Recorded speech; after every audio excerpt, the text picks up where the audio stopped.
এই গণহত্যা যারা করেছে তাদের সকলের বিচার বাংলাদেশের মাটিতে নিশ্চিত করতে হবে।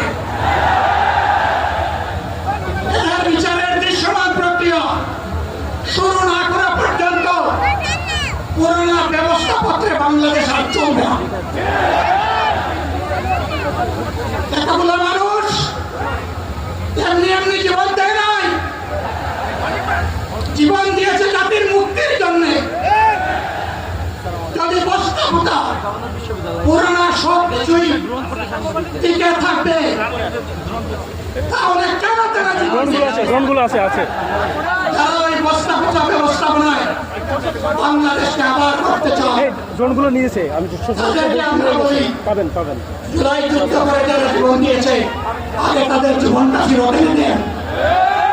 যদি শক্তি তাকে ফিরত এনে দেন, আপনারা পারবেন না, যেহেতু পারবেন না এই নতুন ব্যবস্থায় নতুন বাংলাদেশ গড়ে তোলা হবে ইনশাআল্লাহ। শিশু কিশোর যুবক মা বোন শ্রমিক ছাত্র জনতা ব্যবসায়ী সবাইকে যে দেশ এই সংবিধান এই রাষ্ট্র নিরাপত্তা দিতে পারবে সেই নতুন বাংলাদেশ আমরা গড়ে তুলতে চাই। ভাইয়েরা আমাকে সবাই চাপ দিচ্ছে, কেউ বলে ভাই শেষ করেন, কেউ বলে চাচা শেষ করেন। আমি তাদেরকে নিশ্চয়তা দিয়ে বলছি আমার মন আমার আল্লাহ নির্ধারিত সময় থেকে এক সেকেন্ড আগে হবে না। আমার হায়াত যা দিয়েছে তার এক সেকেন্ড আগেও আমি যাবো না। অতএব মহান আল্লাহর কাছে আবারও তৌফিক চাই। আপনাদের কাছে যে কষ্ট হয়েছে আপনারা, আমি তো এখানে শান্তিতে বসাছিলাম আর চতুর্দিকে শুধু দৃষ্টি করছিলাম।